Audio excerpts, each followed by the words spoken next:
Yes, people, welcome back to the 4 Ounce podcast, where you are joined by myself, 30 MMA, and we've got the MMA outlet joining us today as well. We are going to be running through our UFC 325 predictions, little breakdown, what we think is going to happen in the fights. I guess without further ado, we'll start at the very top of the card with the main event. Outlet, if you want to get us cracking. Yeah. So obviously, main event. It's a rematch for the undisputed featherweight title. We saw this fight happen in April last year, and whilst it was a competitive fight, I think it was clear that Volk won. Yep. Obviously, Volk, his last fight was Lopes, so the game plan is more or less going to be identical. And yeah, I think with his team and his IQ, he's just going to put together an even better game plan because of the experience he's had with him. And I think even though Lopes will be dangerous throughout the full 5 rounds, Of I think course. Volk's going to do enough to take home maybe like a 4-1 decision, something like that. I don't think there'll be much difference in outcome. Nice. And yeah, I'd agree, because I've heard Volk talking since, and how he doesn't feel as though that there's been much time for change. Obviously, he's had that one fight, and in that fight, it was pretty hectic. He obviously got control of Gina, and it was damage, and the second round they were both giving as good as they were getting. It wasn't a very technical fight. Lopes says he's changed completely. I don't know if that's the case. He hasn't really had long enough to do that. But Volk is a year older now, and he's getting up there. So it is really hard to say how. Yeah, it's hard to say for me that it's going to be the exact same fight, or not the exact same, but similar. It ends similar, but I think I'm going to have to say a Volk decision. But I don't know how much I truly believe that, and I'm struggling with that aspect of it just a little bit. Yeah, well, we do know Lopes has finishing potential. Like Of course, and we've Volk seen. has been finished, yeah, as you was probably going to say. Yeah, yeah, yeah. You're right, actually, and obviously that was the unknown going into the first one, right? Was that we the last two times we had seen Volkis ended really poorly for him, Yeah. and like you say, we know he's now got that in him, so it'll be interesting to see. I'm really looking forward to that one. And obviously, we've just been talking about finishes. The guys in the co-main event know I all know about. they There's do. Do you want to get us cracking with that? Yeah, I can do. So, in the co-main event, lightweight matchup, we've got Dan Hooker versus BSD. Both are taking a very short turnaround. I mean, was Yes. it the 15th of November for Benoit, and then the week after in Qatar for Hooker? Yes. So I don't know exactly how many weeks that is. Is it like 9, maybe? Yeah. Ish. Yeah. Just over 2 months-ish. Yeah. It's a very quick turnaround. Uh, Obviously, Benoit got the 15-second knockout over Dariush. Hooker got submitted by Arman, and I think that's where Benoit is going to dominate this fight, is in the grappling exchanges, and I Definitely. think he'll keep his 100% finish record intact and get another submission victory. Nice. So you see him taking Hooker down. Yeah. Yeah, Gets it to the floor. I'd be inclined to agree. Obviously, I'm going to also go with a pretty strong favourite here, yeah, in minus the 300. Frenchman. Yeah, and like you say there, with a short notice, obviously it was only September that BSD was out. Before that as well. Mm-hmm. So for him, this is 2 fights, 3 fights in what, 7 months, 8 months tops. Not even that. You got Yeah, literally. in like 4 months, Yeah, like wow. maybe five tops, but it's not Well, long. since September. Yeah, of course. Yeah, I over calculated there. Yeah, 4 or 5 months, 3 fights. Uh, will it be 3 finishes? You'd maybe have to say so. With all recent controversy, with talks of Dan Hooker's grappling, is BSD going to shed light on that? Is Hooker going to prove everyone wrong? Um, I'm gonna have to go with a favourite. I'm gonna say BSD sub as well. I think it's Which hard to disagree. round are you going for in that? I will say it's gonna take him a second. Obviously, we know Hooker's tough as, and they're both gonna give it their all. I'm gonna go late. I think I'm gonna go end of round 2, round 3. So I this think is that's what I'll predict. why MMA math just don't make sense. Yeah, Moicano Hmm. absolutely smashed BSD, Yeah, who put Darius in a spliff. yeah, But Darius beats Moicano by decision. Like, so it's I mad mean, how it plays out. Dan's never a bad underdog pick. Never, But of course, and we've seen that BSD can be hurt, but Hooker's gonna yeah, have to give a lot here. I'm sure that is going to be the one that has most of the eyes on this weekend. Yeah, yeah, you definitely have to put that up there for a fighter than that, I'd say. And but more so for the fact it's going to be a scrap. Whereas when we look at the fight before that, we could see it being a much more technical battle in Fiziev versus Rufi. And I've Uh, got my ideas where you're going to go with the Brazilian flag in the back. I mean, that's the player's signature right there. You can't really see it on camera, but it's there. Um, I disagree with the bookmakers on this one. I wouldn't have Mauricio down as the favourite myself. Tough out in last time, and for him to now jump up even further than that, completely different fight. Don't get me wrong, but it was hard to see that he's now the favourite in this one. However, we're back in the boy, you know, favourite underdog. We're back in the boy, and I just feel if it's a standing fight, he can have it with the best of anyone. You know, he's so good on the feet, he's so clean, so crisp, so quick that he could put anybody out. So for that, I'm gonna say if it's a striking fight, I'm gonna back my boy Mauricio.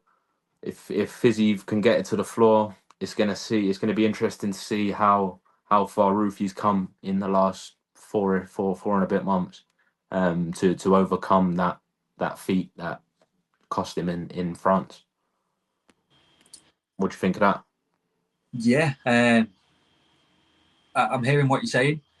For me, I'm picking Fiziev to win, but See? it really could go either way. Again, I don't agree that Rufi should be the favourite. I believe he opened as the underdog, but Yeah, we've got closer to fight night. The odds have switched around yeah, a bit. um, um, I think the real interesting part about this fight is who has the ability to sort of roll with the punches better, because Mhm.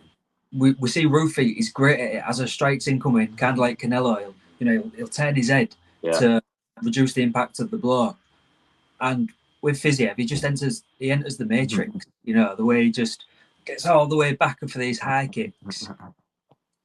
I wouldn't be surprised to see Fiziev try and mix in the grappling, as Yeah, I believe he did with Gaethje.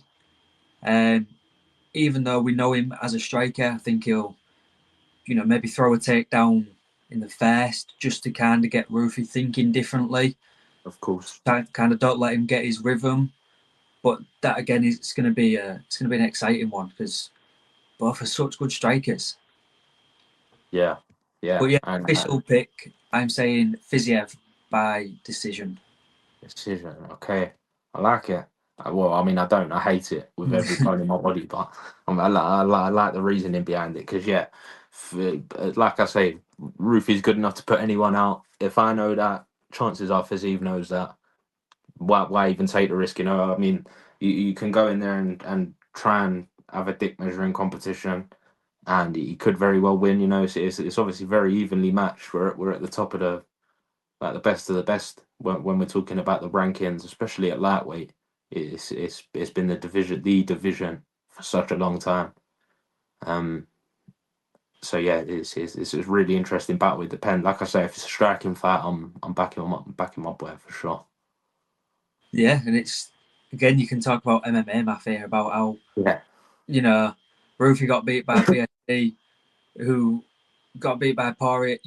Like, you know, there's a trail somewhere. There's a trail somewhere. But with Fiziev, I think, yeah, he's just gonna be able to put it a bit better together, a bit better on the night. But I am proper looking forward to it. I hear it, and I guess similarly to the co-main event, and not so similarly to the Fiziev Rafi fight, this fight is going to be a scrap. This next fight is going to be a scrap. Hopefully, anyway. We have Tatu Ivasa versus Talison Teixeira. It's good to see Tai back, man. Eventually, It's been a long time. It's been a long time, and before he left, it wasn't so hot. Like his performances weren't good.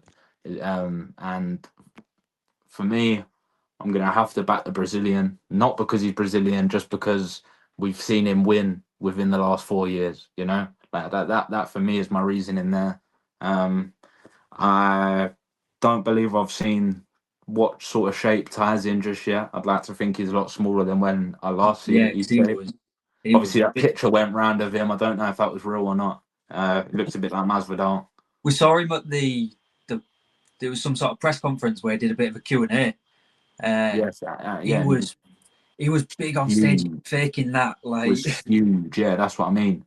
And then when he looked fit again, I just weren't too sure when in the talks of fight camp and stuff. But obviously, he was on Ariel's show talking about fighting around this sort of time, and he was that size. And I just looked at him and thought, surely there's no way you're not coming back, not in that time frame anyway. But here he is. He's back, and I'd love to see him get a win. You know that.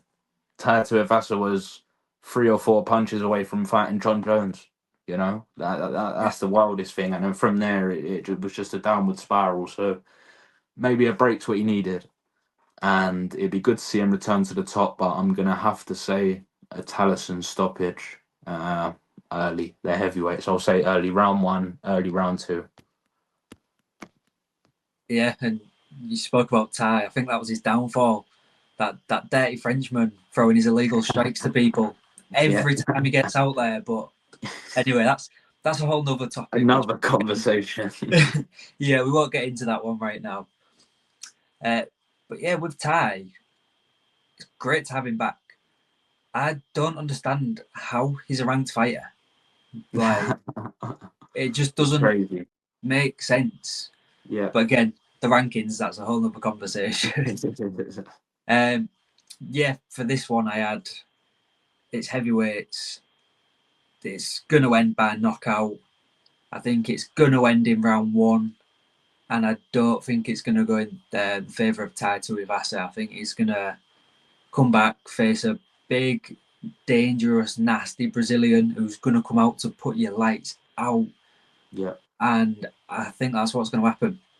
I think Talton Teixeira gets round 1 KO. Nice. But then again, it only takes one. So it's just whoever lands first round. And was it Derek Lewis who put Talison out in his last one? Yes, I believe it was, yeah. Yeah, I think so. so. I mean, so that just shows I'm heavyweight MMA, but equally Derek Lewis does have the most knockouts at heavyweight, so... Exactly. That's not exactly a bad one to have on in your loss record, you know, knockout loss to Derek, even if he is 70 years old. But that's fine. And it's aged like milk now, unfortunately. But going on to the main card opener, we have Quillan Salkild versus Jamie Malarkey, which I believe is an all Aussie clash. To open the Aussie pay-per-view, you know, kick things off. Quillan, an exciting prospect, coming off the back of a knockout of the year contender. Yeah. What are your thoughts on this one? So for me, with basically everyone else on this one, and with the bookies, yeah, Salkild as a -7, 800 favourite. He's moved today. He's now -1200. Okay, so that's a big jump. Yeah. Checked earlier, and it's changed massively. I think we've seen Malarkey a couple of times. He's dropped a couple of losses. Again, he had lost to like the worst opposition, but he's dropped them losses. I think there's enough film out there for Quillen to be able to expose the holes in his game and look to add another knockout to his record. If he has to do it over 15 minutes, he'll be able to do that. But yeah, I think Salkeld is an absolute lock. He's looking to stay undefeated in the promotion, and that's what I think he'll do to open the 325 main card. Wicked. And I'm not going to make myself come on here on big screen to disagree with you, Like I say, minus 1,200. We see a few of them last week. They don't always win, but they're going to win. Well, he's going to win this time around. The only time I can think they've lost is Talbot. Was it that big? Yeah. I think Talbot was maybe like a 800, 900, 1,000. Yeah. He was definitely up there, but I can't think of anyone else. I'm pretty sure Holly Holm was like 6-1, right? That one as big as them. Yeah. It's you've got to expect it. I'm expecting him to go out there and win well. We spoke a lot about MMA math during this recording. Malarkey not long ago was knocked out against Hakparast, who Quillen has just shadow roamed. We've seen him fall to Rufy. I'm pretty sure he's lost 4 of his last 8, and they've all been stoppage losses. So I'm expecting something similar here, unfortunately for Jamie. But Quillen's just so good. We're all shit hot on him. Everyone's hyping him up, especially like I say after such a sick knockout. And I'm expecting more of the same. I'm gonna say a Quillen, probably round 2. Give him a bit for the first round, and then hit him with something crazy again. That's what I'm going with. Yeah, the other thing we have to think about as well is obviously Malarkey took this on short notice. He stepped in to replace Rong Zhu, and for me, Rong Zhu is a much more dangerous opponent. I'd agree.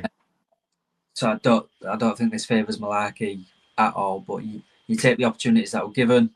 He's getting the opportunity to fight on pay-per-view main card, home country. He's probably getting a nice little bit of pay for it as well. So yeah, definitely.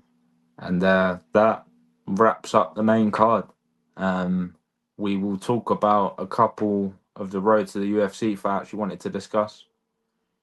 Yeah, so I'll get us underway with that. I'll be doing my ones to watch post soon, and for the people, if you see the video instead of the post, my one to watch is Batbiar versus Tao. I think it opens up the prelims, the early prelims. Road to UFC flyweight final. Both guys have a lot of finishes on the record, and it's gonna be a scrap. I think it's gonna be one of the best fights of the night. It's just an early prediction, so make sure you're there from the prelims. This is why you don't want to miss the prelims, because there are some super exciting fights on there. Yeah, they order well the UFC. They put them fights there to get people in the door, and that's one thing you can't really not. But yeah, I'm looking forward to it. Just looking at Tal, he looks like a man. He wants to have a fight, so it's always going to be excitement when he steps in there. He gives it his all. Not always on the right side of things, but hopefully be a barn burner. Other fights we got. Well, there's Nakamura against. Is it Louis? Is it Louis Lawrence, or is it that Cezale guy? Yes, Sebastian Saleh. Yes, you're right. I think Nakamura, I want to say he's like 9-1, but I think all of his fights are by knockout. Right. I don't have this information in front of me. This is just off the top of my head. Yeah. I believe, I want to say all of his wins are by way of KO, TKO. So again, that is just looking at the stats. That is one that you have to pay attention to on the early prelims. Definitely. And he's the underdog. Is he? Nakamura, yeah. Sebastian Saleh is like an 8-11 favourite, I believe. Okay, so it's still close, but I'm just trying to get up the stats for you. So he is 7-1, and he has 6 KOs, 1 decision. Oh, close. His last fight was a decision. So going into his last fight, he was 6-1 with all KOs. Yes. but he let me down in his last fight. But yeah, he's the underdog, so I didn't know that. So now I'll look at that a little bit differently. Maybe obviously Soleil being the home guy. I'm not too sure where he trained, but I know he fought on Eternal and stuff like that. So he's around the Aussie scene for sure. Another great scrap that we're all looking forward to. And I think over the last few years, Eternal is sort of the promotion to be looking out for now. I know Definitely. it definitely was the LFA, and it still kind of is, but that's more so because it's an American brand. Yeah. A lot of the fighters get through the LFA. It's kind of a stepping stone to the UFC or now Contender Series. Yeah. But a lot of these guys from Eternal, they're coming in, they're doing well. They've now had champions, and it's exciting to see how the team's going to do. Man. The promotion. Yeah, for sure. But if that's all, I'll wrap it up here. So from me. Thank you for listening. Thank you for joining us. Outlet, thank you for being on. And man, that was our 3-2-5 predictions breakdown.